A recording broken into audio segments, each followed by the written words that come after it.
Time for our predictions then. Let's remind you all and remind them what they thought was going to happen. This was from August when they decided the champions would be, Jamie, Manchester City. Gary said Arsenal. Forest will go down. Second to fourth. Gary's got Manchester United in there, as you can see, in third place in the league. And Jamie had them just outside, top five. And Gary had Liverpool in fifth position. You went for West Ham as your European contender. Well, he did spend more money than anybody in Europe. You know, and he did have a manager who'd managed Spain and Real Madrid, and I thought he'd have a decent season. Gary, are you quite proud of your predictions so far from the start of the season? Yeah, the only one that's let me down is United, to be honest with you. Everything else is spot on. Yeah, I mean, Liverpool, I thought that they would have a real hangover after Jurgen Klopp leaving, and that's why you'll see I've corrected that in a bit with Arne Slot's been the manager of the season so far. I mean, Nuno obviously is a huge contender, but I did feel that Liverpool would drop off, and for them to be so far in front and now favourites for the title is an unbelievable performance, and I didn't expect that.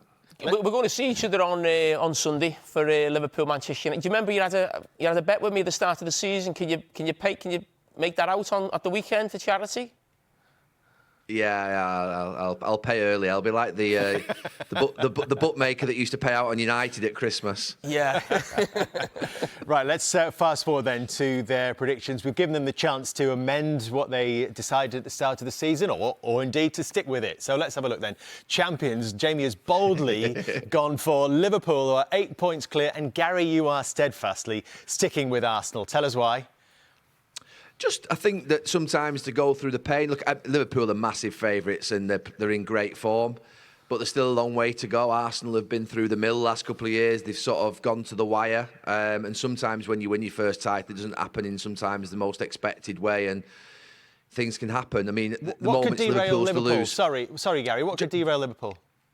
Yeah, Van Dijk. I mean, that's the thing that, to be fair, I think sticks out for me, that Van Dijk got injured, and then I think it would be a completely different story. That 6 points that Arsenal can go to, I think, in a couple of days' time, which, you know, could happen, then I think would dwindle away quite quickly if Virgil van Dijk is such an immense player for them. I think they've proven they can live without Alisson, who I think was equally as important maybe a couple of years ago, but I think now with Carragher backing him up, then they've got that covered. I think up front they've got great options. Salah would be a big blow, he's just world class, but they've got Jota, Diaz, Gakpo, Nunez. And the thing about Liverpool at the moment is, just set it up on the podcast up there, is that when each of them score, they look as happy for each other. And that's a worrying sign for the rest. They all look like they've got buying into each other. And the fact that I think when you see someone score a goal, Salah looks happy when Diaz scores, and vice versa. It looks like they've got something really going up there between them as a group of players. So you're not taking into account Saka's injury? Yeah, I mean, look, things are going against Arsenal at this moment in time, and like you say, they're hanging in there, but they're the only team that can take it off Liverpool. I think I'm surprised about Chelsea's defeats in the last couple of games, but I'd never thought they would win the title this season. I think it's brilliant doing what they're doing, but I just think that Arsenal, they have got a resilience to them. They have got a back four that can hold it together and I think get through games, and I do think they'll attack better in the next part of the season. So I think they'll hang in there, and if they can just get close towards the end, it could be that they could hunt Liverpool down. That's what I'm hoping for. Let's go second to fourth and see if Manchester United are still in Gary's top four predictions. They've slipped out. You've got Liverpool in second place, Gary, followed by Chelsea and Manchester City. In fact, you've all got the same top four, but in a slightly different order. So let's move on to top five. You've gone for Newcastle, Jamie, and Aston Villa for Gary. Given Gary what you've seen from Newcastle tonight, would you stick with Villa? Yeah, I'm going to stick with Villa. I think that Unai Emery just has a habit. I think when the Champions League maybe, I think they'll go out obviously at some point, February, March.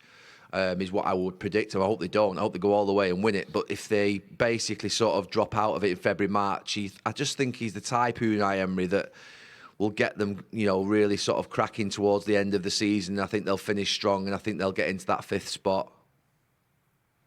I just fancy Newcastle. They don't have the European situation. You know, they could go a little bit further in the Carabao Cup, but I just look at Villa. They just can't quite get going. They'll win again, and losing tonight. It feels like it's happened a lot this season. They've been in front of home and being pegged back and draw games that they should have won.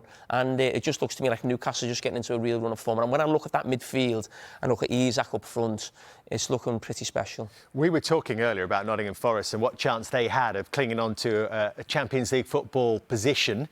As you can see, neither have got them in their top 5 for Champions League, but both have got them finishing 6th place, which would be European football. And I suppose, Jamie, it's still an extraordinary achievement, given where they've come from. Yeah, it would be. I think most people, even Nottingham Forest, would expect, that the people we've got in the top 4 to finish above them. Newcastle winning tonight obviously closes that gap. But in terms of other teams who might think they have a chance, in terms of, we've spoken about Fulham and Bournemouth, Aston Villa drop points tonight. I think Nottingham Forest have got a sizable lead right now with only half a season to go. And if they can get anywhere near what they've done, they can make it really difficult for those teams. So I'm wondering where Man United are. I'm wondering if they could be in this final reveal. Oh, Dave.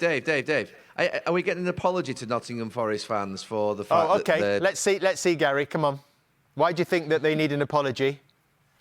Well, I mean, Carragher had them going down at the start of the season. I mean, going down is sorry, spectacular. whoa. I thought the apology was for the carry-on over him with Mark Clattenburg last season. I know all that type of stuff.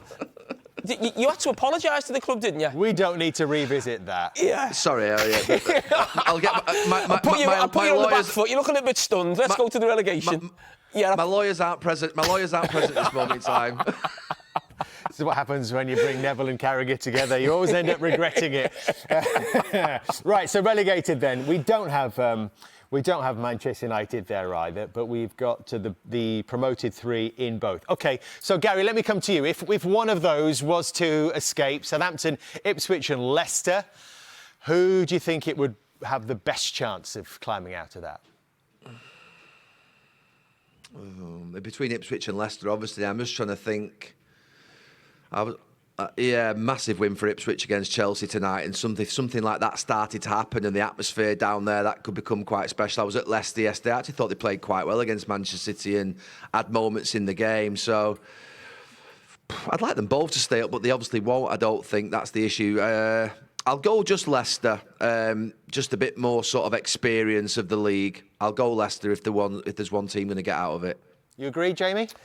I'm not sure. I mean, I've been really worried for Leicester since Ruud van Nistelrooy came in, even though some of the results have been really good. And Gary's right, the performance was really good against Man City. I actually thought that was more of a worry for Man City going forward, really, because I think Leicester have given up a lot of opportunities, shots, big chances in all the games they've played in, really, bar the Manchester City one. And I think because Leicester expect to stay up, at times there can maybe be a bit of negativity. They've already changed the manager because they expect to stay up.